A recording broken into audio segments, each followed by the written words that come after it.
this morning we're joined by Victoria Kegia-Samuel, who's an official of the Economic and Organized Crime Office, IOCO, Sean Henry Osei, Deputy Manager at the Financial Intelligence Center, FIC, and Samuel Harrison Kujo, Programs Officer, Ghana Anti-Corruption Coalition.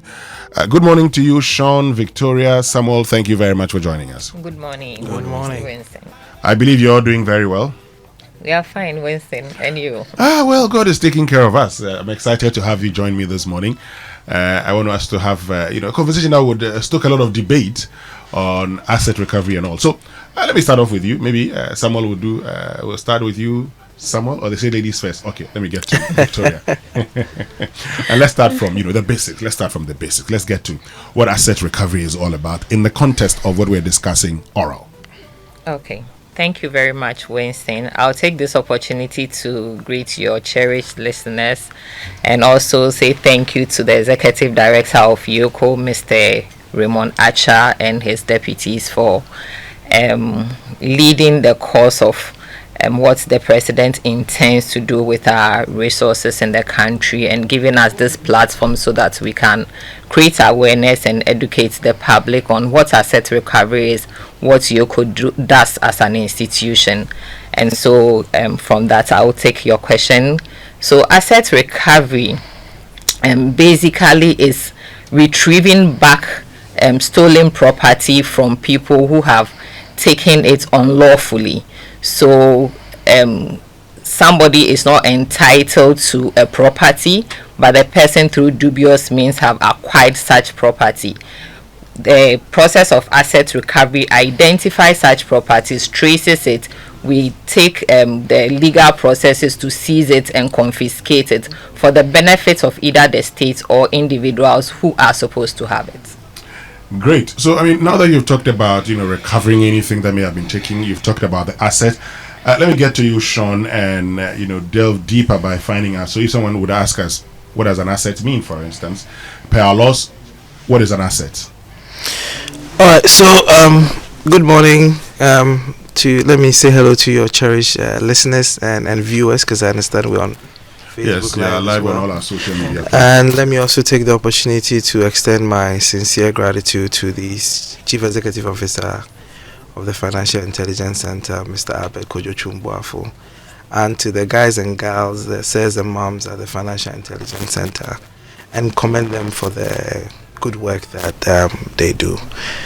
And so back to your question, what an asset is.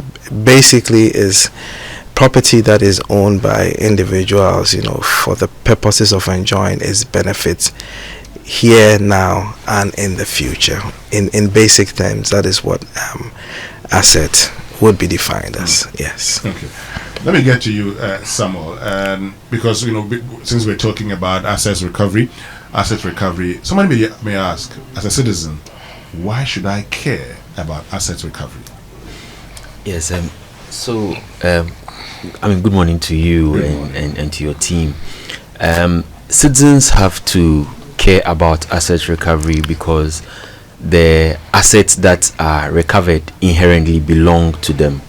It could be public funds that's recovered for our use. It could be your property that has been illegally taken over by someone else. So citizens ought to be interested in asset recovery because what is recovered inherently belongs to them, and that is one of the benefits of having the assets recovered. If someone engages in either crime or corruption or any other illegal activity that makes the person some kind of tangible and intangible benefits, we ought to take it back for the good of the country. So citizens have to be interested in that because the assets inherently belong to us.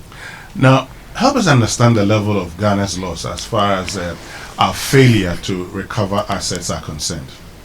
So what we have are laws that set up institutions, and each of these institutions have sections of their laws allowing them to do asset recovery. So IOCO has a section of its law allowing it to recover assets. FIC has sections of their law doing that.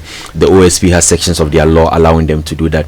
And we do not have I would say, a central law on asset recovery, but to the extent that we have some of these agencies set up, even including the Narcotics Control Commission, we have such laws in place that allow each of these agencies to recover assets. And of course, the agencies also have the opportunity to work together, when it comes to some crimes and acts of corruption that cross, the territory of a particular agency. Yeah.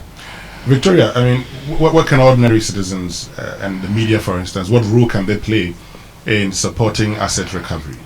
Thank you, Winston. The ordinary citizen is the reason why we are here today. And we want the citizens of Ghana to offer information, because Yoco FIC, we cannot do everything by ourselves, OSP.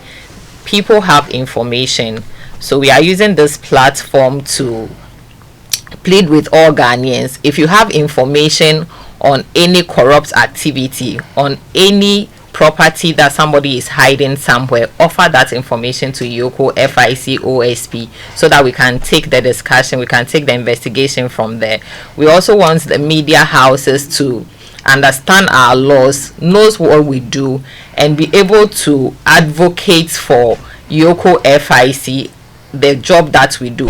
So they can also use that opportunity to inform the public of the legal processes, because some people do not understand, and the media has that platform. We always don't come on this platform, so the media has the platform to be able to inform the citizens of the right laws that the institutions are using for their prosecution, so that people don't have mixed ideas of there's a political prosecution going on somewhere. But if they know that what Yoco is doing, what OSP is doing is for the good of the citizens, the media has that opportunity or that responsibility to inform them on every platform that they have. But what is the benefit, for instance, for these citizens who provide information about crime to accountability institutions when assets are recovered from the case or from the individual, for instance, or the group? Sean, if I come and report, what's the benefit for me? Okay, so I think this question would have really served very well for Victoria, but since I have knowledge of it, I probably will talk about it. Sure. So when it comes to reporting of cases and what benefits come with it thereafter, I think you're talking about the Whistleblowers Act, where if you do report a case to any investigative body, like for instance the Yoco, and I think if the case is able to run its course and comes to a logical conclusion where the asset is retrieved, I think by the law you are entitled to, I think, 10% of the proceeds that is retrieved after the case. But having said that, I have started to observe that the conversation is almost drifting into sort of like a reward. For me, I think rewarding people who report cases on corruption or would-be corruption cases is a good thing, but I would want to look at it from a more moral standpoint. I mean, people should see it as a moral responsibility that if I report a case, it means that what ordinarily should go for 100 people cannot end up in the hands of just one person, and that it should be for the common good of the community. So I think, as much as, yes, people want to be rewarded for risking their lives and providing information, I still want to look at it from a moral point of view, so that at least when you have kids at home, you can teach them the importance, so it becomes part of us, and that we don't do it as an obligation, but we do it because it is part of us. And that's where I want to look at it for. But there are rewards if people do report cases on corruption. Great. Okay. Yes, Victoria, you want to add anything? Yes, I want to add up to what Sean said is very true. I want to also add up that there is protection for anybody who offers information. So people should not be scared for their lives when they have information that will lead to successful prosecutions. So apart from the fact that you can get the 10% when an asset is successfully recovered, there is protection under the law for you. Yoco makes sure that your identity is not put out there for anybody, your life to be in danger. So people should feel free if they have information to offer. Been joined by Victoria Kegi Asamoah, who's an official of the Economic and Organized Crime Office, YOCO, Sean Henry Osei, Deputy Manager at the Financial Intelligence Center, and Samuel Harrison Kudjo is Programs Officer of the Ghana Anti-Corruption Coalition. We're having a conversation about on Operation Recover or Loot, ORAL for short, but also we're looking at the importance of asset recovery and how you should play a role in ensuring that that happens. Sean says it doesn't have to be more of a reward system. Yeah, reward system is good, but you should also look at the moral aspect of it. Okay, these are things that shouldn't happen in the first place. But let me get to you, Samuel, and let me just focus on the Ghana Anti-Corruption Coalition, because you're implementing a project titled "Building Political Will and Public Support for Asset Recovery in Ghana." What's the rationale behind that project? Yeah, so the Ghana Anti-Corruption Coalition, together with the Intergovernmental Agency Against Money Laundering, GIABA, we are implementing this project, building political will and public support for asset recovery in Ghana. And we mainly want citizens to understand the whole issue of asset recovery, what it is, what benefits is in it for citizens if assets are recovered. The corruption and anti-corruption field is changing. People engaged in crime and corruption are, becoming smarter. They are learning to hide assets. They are becoming more sophisticated. So now we have to push this issue up. It already exists in our laws. We have to push it up. We have to respond to the changing ground in anti-corruption, and that's why we are doing this project. We do not only want citizens to focus on, let's arrest them, let's prosecute them, but after the prosecution, let us take from them what they have taken from us. It's like I said earlier, it's ours and it has to come back to us. So we want to move the conversation beyond just prosecuting people to actually recovering from them what they have taken from us, and that's the key reason behind doing this project. We want citizens to understand it, so that when we see an agency of state acting, we learn to separate the punishment for engaging in crime and corruption away from any other tangential issue that will be raised. We often tend to mix partisan issues when we have to deal with crime. So we are doing this project just to let citizens understand the whole issue of asset recovery, that it exists in our laws, that we have to make sure the laws work, and when the laws are working, we as citizens have to give our support to the agency so that they're able to take back for us what has been taken from us. In talking about the fact that we need to make sure the laws work, we need to take back what these persons have taken from us, it would take me to a conversation about the political will in making sure that we recover all these assets. So from a civil society point of view, just tell us what you would consider as the state of political will for recovering stolen assets in Ghana today. Yeah, I think that based on the words of the president, there is that political will regarding recovering stolen assets. Okay. But I also think that as citizens, we have to activate that political will. I tell people that we are the ones who vote.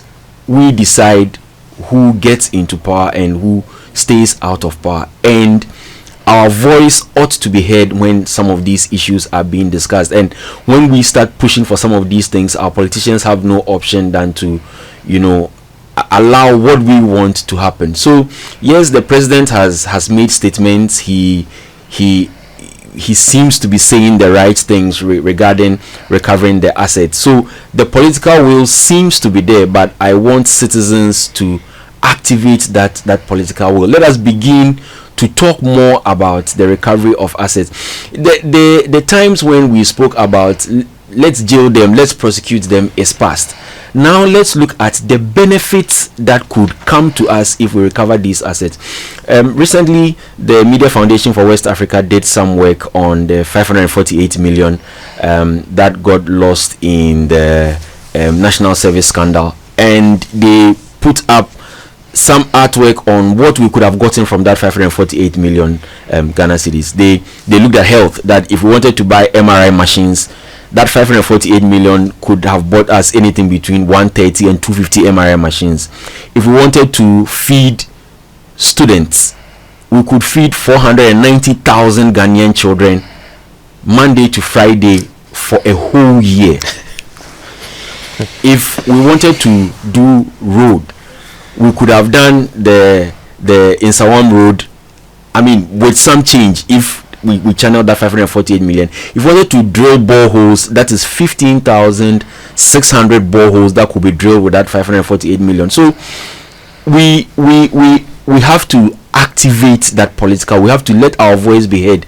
This is something that ought to come to us, that has been taken by a few people, and we have to get it and then make sure that all of us benefit from the assets that are recovered. So yes, there is the political will. The president has said the right things, but we as citizens also have to let our voice be heard with regards to that.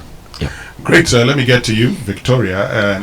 Before I even get to you about steps that EOCO is taking towards recovering assets, kindly, give us a bit of the overview of the legal framework that guides EOCO's mandate with regards to asset recovery. Okay, thank you. So the Economic and Organized Crime Office, which is EOCO, was established by the Economic and Organized Crime Act 2010, Act 804. And this law gives EOCO the power to investigate and prosecute serious offenses, including organized crime, money laundering, stolen assets. It also gives us the power to recover all proceeds of these crimes, which will link into asset recovery. So we do not allow criminals to benefit or profit from what they have gotten out of their crimes. And also, per this law, we collaborate with the Attorney General's office to prosecute these offenses. Great. So tell us the steps that EOCO is taking towards asset recovery. Okay. So asset recovery itself is kind of complex. The investigations, tracing of the assets, identifying even first whether these assets are linked to the crime that you are investigating, and then if they are linked to these crimes, then you take steps to either seize these assets or you confiscate the assets through the legal process.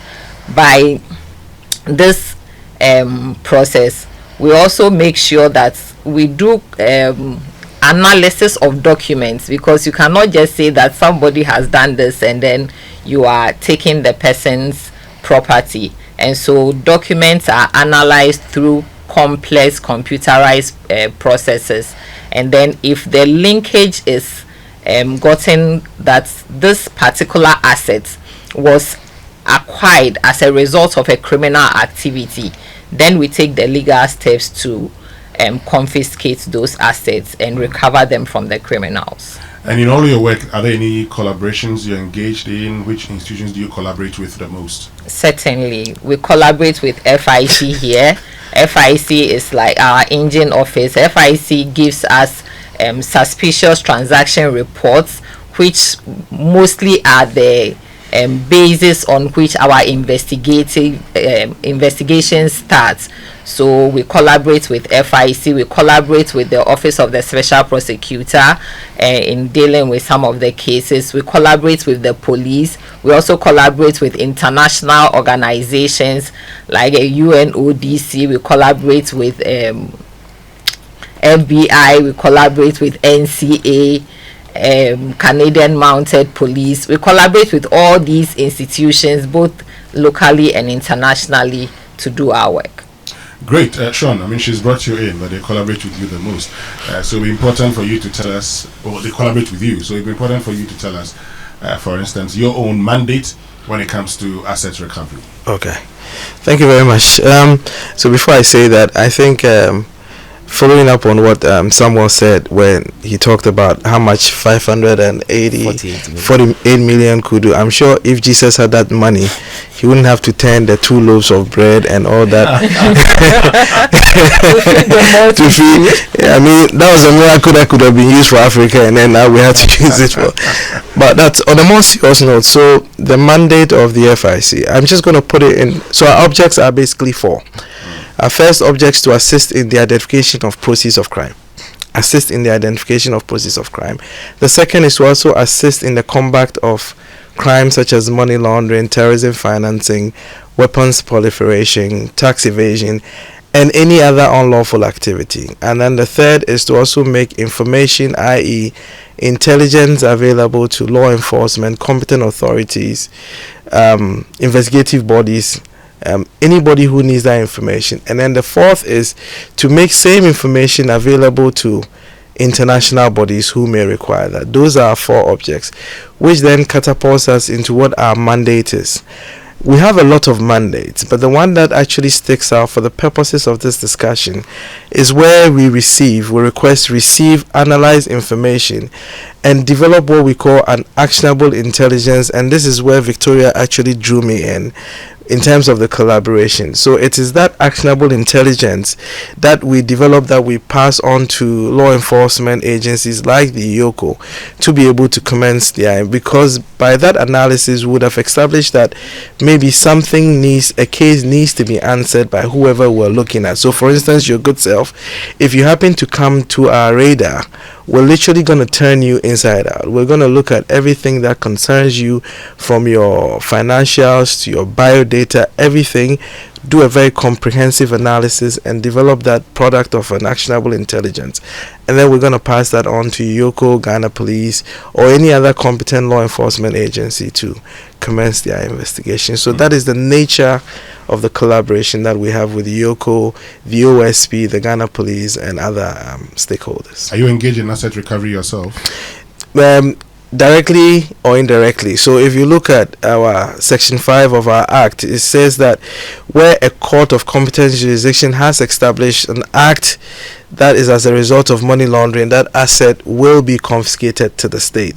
And by the process I just enumerated a few seconds ago, you would see that we're part of that machine, that mean machine that ensures that the process begins, and then we make sure that we also follow it through with the agencies to its logical conclusions. Yes. To you, Victoria, because I know that IOCO has been doing some recovery, and we're told that you by the end of September 2023, you had recovered some 120 million. Where do these monies go, for instance? Because it's important we understand when the recoveries are done, how are these funds or assets kept? Thank you, Winston. So it's true, we did 120 million in 2023. Even as at the end of 2024, IOCO had recovered a little over 200 million Ghana cedis, okay, and 79 million US dollars. Okay. So these monies that are recovered, some of these monies belong to state institutions, okay, and some belong to individuals as well. So when these monies, after investigations, these monies are recovered, they go to the appropriate or beneficiary institutions and beneficiary individuals. So the ones that have to go to the state institutions, redirected into something that will profit everybody in Ghana, those ones too are done as well. So there are some that you pay into the consolidated fund. That is so. And there are others that you probably may give to the institution to GRA, okay, NHIA, directly we give it to them.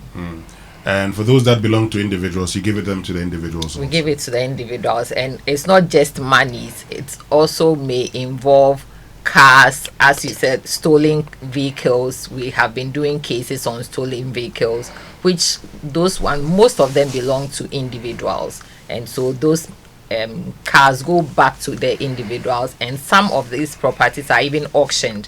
If the individuals, we have international beneficiaries as well, so the courts can determine whether we should auction the property depending on the complexities involved in getting the property back to the individual. We can auction the property and then the funds are returned to the individual. Great. So, Sean, when it comes to the FIC, if you directly recover these assets, how do you keep them? Okay, so when it comes to asset recovery, the FIC does not directly recover these assets, even though we're part of the process that happens for the asset to be recovered. But just to move us back, when you talked about brand new cars, in the advert, I mean, we're civil servants, some of us, and I think I speak for a lot of the civil servants out there. Are there any payment plans so that... Oh, there are.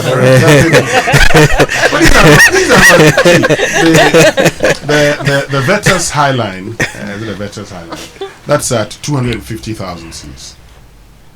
Okay. That's affordable. Okay. And you can have a payment plan. They are financial partners. Okay. Get in there and then... so that caveat emptor beware, so that we know the source of where we're getting the... But just to add on what Victoria just said, it's also important to mention that the FIC, if you read our mandate and our law very carefully, you realize that it's really huge.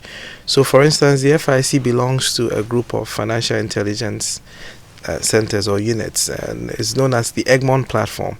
So not only when you commit a crime in Ghana that you would think that the FIC will come after you, but if you happen to have committed a crime outside of the jurisdiction elsewhere, by virtue of the fact that they would have an FIU that is on this platform, whatever information that they require about you, like your good self, Winston, the FIC is obligated to make that information available to them to aid them in their investigation, and if they establish a case against you, they could prosecute you, and vice versa.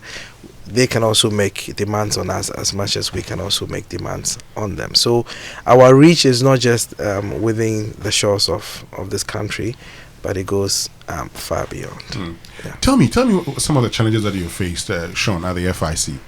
So I think one challenge that probably will cut across, and I think Victoria will also mention this, has to do with resources. It's always a challenge. There's also a challenge of public awareness. You know, it's important that the people we work for know what we do and what we're using the taxpayers' money for. I think there's also an issue where a lot of institutions don't like to talk about, and that is our ability to be able to work together, to be able to build that synergy and that cohesion to be able to fight crime. Often than not, you realize certain institutions are doing things on their own, and sometimes it makes the job difficult for no reason. Whereas if we came together and probably put our energies and resources together, a lot of the issues we'll be able to deal with. So these are the three top, and also to be able to get that we're already enjoying it, but maybe more of it, you know, get that political push, and institutions should be able to be allowed to do their jobs devoid of any kind of interference, whether political or whatever.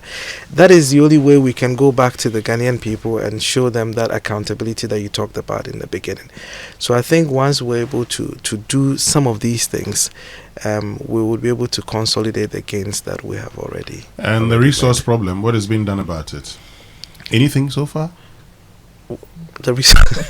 So give me the opportunity then to use your platform to appeal to the ones that approve the resources. That, I mean, and it's interesting that when it comes to the issue of ORA, which you rightly talked about, it fits so much into a lot of the mandates of these institutions. So given that that was a campaign promise, I think that it will only be fair to these institutions that you adequately equip them to be able to deliver. So maybe I would use your platform to make some humble appeal if the authorities can, you know, further equip some of these institutions in the fight against corruption as well as asset recovery. Well, they're listening, and I'm sure they will do that. Victoria, what are some of the challenges that EOCO is also faced with? For the issue of resources, we cannot finish talking about the issue. Oh, really? Because the resources is what we need when we have to do this complex, sophisticated investigations, because these days the criminals are very sophisticated. So to be able to unravel a crime, to talk of tracing an asset which the person from the word go knows it's a proceed of crime, and law enforcement will come after me, will hide the property in another person's name, in another a company that has no link whatsoever with the person. It takes a long time to do these investigations, and so without resources, without the right kind of financial resourcing, without the right computers, the right technology, it will be very difficult to be able to unravel some of these things. So we would want to appeal to the right people listening to us now, that they should resource IOCO, they should resource FIC, OSP, so that we can do these investigations and recover the process of crime for the benefit of all Ghanaians. We have other challenges like the court system, the litigation system, the prosecution takes What about so the long. litigation and the court system? So the processes are complex. To bring all these documentations to court, the judges themselves analyze these documents that we provide to the court, and it's not just IOCO's cases that the particular financial crimes court is doing. They are doing other cases, so it takes a long time. You would project that you want to finish a case in 6 months, or in 3 months you should be able to finish the cases, but it doesn't work that way. The suspects also put hurdles on the way. They will sue out of the normal process. The case that is in court, they will take the tangential cases to other courts, human rights courts, trying to just frustrate the process. So these are all some of the challenges that we face. We also have challenges of the fragmented laws, as Harrison said earlier on. So all these are things that we are coordinating. Our legal system in terms of all these things are still developing. So as we go along, I am sure that we'll get to a time that we'll be able to consolidate all these laws, and then it will work better for us. I mean, yeah, but Winston, yes. Whilst we are all making appeals, I also want to make an appeal to the Ghanaian populace, that these are law enforcement agencies. They are investigating crimes. I think that we ought to support them by pulling away from partisan politics and partisanship when they are doing their job. I think that when we do that, we put impediments in their way. We make what should have been a straight criminal investigation become very complex for them, because they don't only have to maneuver the crime, but they also have to maneuver the politics and the public opinion. So whilst we all make appeals, and of course we are making an appeal to government to resource them, I would also want to make an appeal to my fellow Ghanaians to allow them to do their job. Let us treat crime as crime. Let us set the partisan politics aside, allow them to work, and then after they have done their work, maybe we could go back to doing our partisan politics. But for now, let's not put that impediment in their way. Allow them to do their work. Thank you. Great. Thank you very much, Samuel. And so let me get back to you, Victoria, and find out. So for these challenges that you've talked about, how are you addressing them? Those that you can address, what is IOCO doing? Okay. So just to pick it from where Harrison left, one of the ways is having this platform and then educating Ghanaians about the benefits that the ordinary Ghanaian can derive from the assets that are recovered at the end of the day. As we've been saying, the assets, these properties belong to all of us as Ghanaians. So why do we allow just one individual to profit from these assets?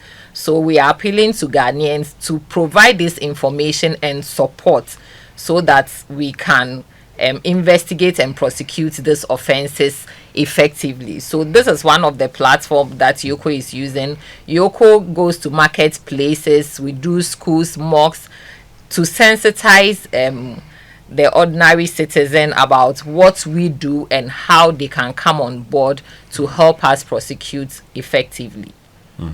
But finally, on this bit, for IOCO, what kind of protections do you offer whistleblowers and informants during the process of recovering assets? Okay, thank you, Winston. So, Yoco provides protection of identity. So, if somebody offers Yoco information for prosecution, we do not put the person's name out there. There is no, you will not find any documents, trail of documents in the office that carries anybody's name to know that this is the person. It is Winston Amwa who wrote to the office or called the office or came to see somebody in the office and offered this piece of information. No, we do not. We protect the identity because we know the dangers that may be involved if a big man in court somewhere gets to know that it is this my subordinate that has provided this information for my arrest. It is this person who has been able to show the location of the property that I am hiding from law enforcement. The person's life could be in danger. So we are very conscious of that fact, of that security threat, and then we do everything possible to protect the identity of the people who provide us information. Now you talked about the court system sometimes being slow. So how does that affect your work? I mean, do you sometimes probably say, oh, I wish I could just get done with this case, and you'd have to wait and wait and wait and wait? How does that affect your work? It's true. As a lawyer myself, it's very frustrating because sometimes. But you say the wheels of justice grind slowly. It is true, but you see, some of these things, Ghanaians want justice, and they want it quickly, and they cannot wait. So that you see that this person who has committed so much crime, so much atrocity, has taken so much for himself alone, and then it's taking so much time for the person to be prosecuted, for the person to be brought to book, and Ghanaians are waiting. And so it's kind of frustrating. And then all that we hope for is that this process should be get done with, so that this person can pay for the crimes that he or she financial has crime committed. court, right? Yes, So economic and financial crime. Yeah, that's specialized, isn't it? It is specialized, but you'll be surprised. The courts are really inundated with cases. Yes.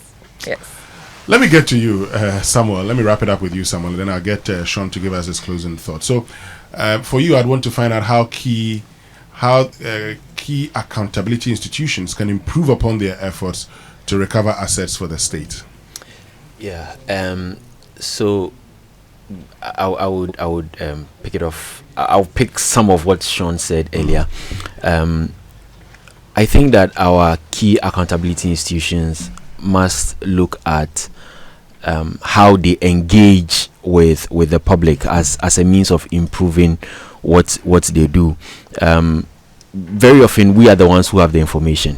We know things that they do not know, and because we don't seem to know what they do, or we don't see them as being very open with us, we are unable to share the information with them. So in improving what they do, I think that they have to look at the public engagement very well, how they are able to let us know the kind of work that they do and how we could help them.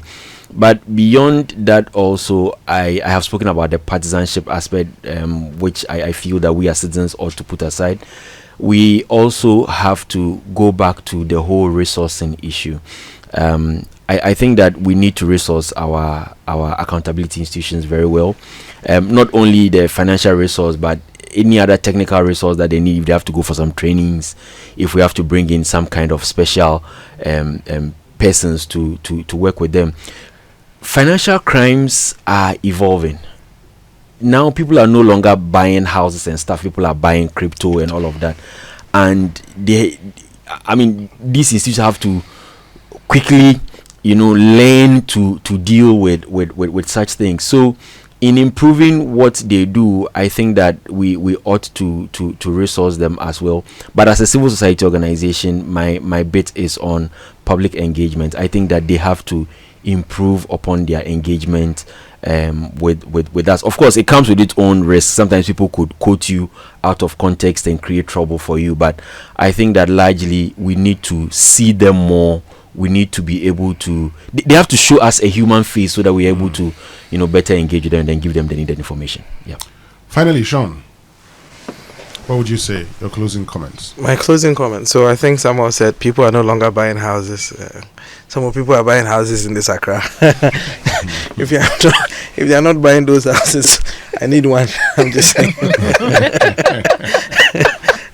This is Accra, but that's on a lighter note. Yes, sure. they are into crypto. So, in my closing remarks, I'll put them in 3 different parts. So, the FIC fortunately enjoys some goodwill, and the goodwill I talk about here refers to the fact that because we are the coordinating agency when it comes to ensuring that the country does not end up on the blacklist or the grey list, and both our international stakeholders and our national stakeholders, we're compelled to work closely with everybody, not just law enforcement, but competent authorities, accountability institutions, regulatory bodies, among other things. So that's the goodwill that we enjoy, and internationally too, because we have international obligations, we enjoy some goodwill.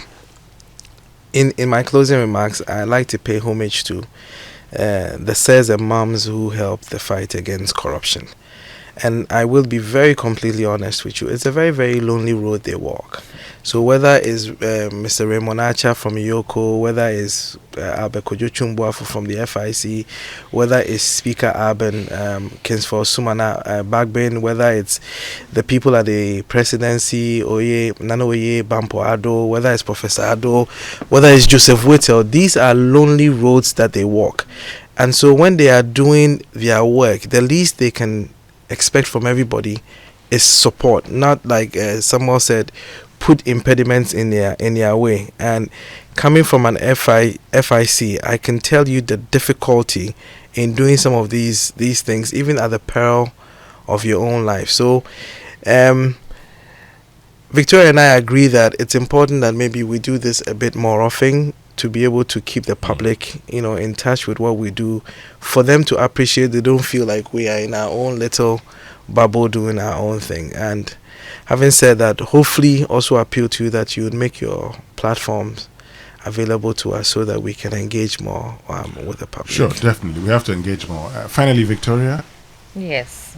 Thank you, Winston, for this platform. I also want to talk about Yoko currently has a bill in Parliament to repeal Act 804, which I talked about earlier, which we are working with now, because this bill has been in existence for 15 years, and there are some deficiencies that has been identified in the application of the law.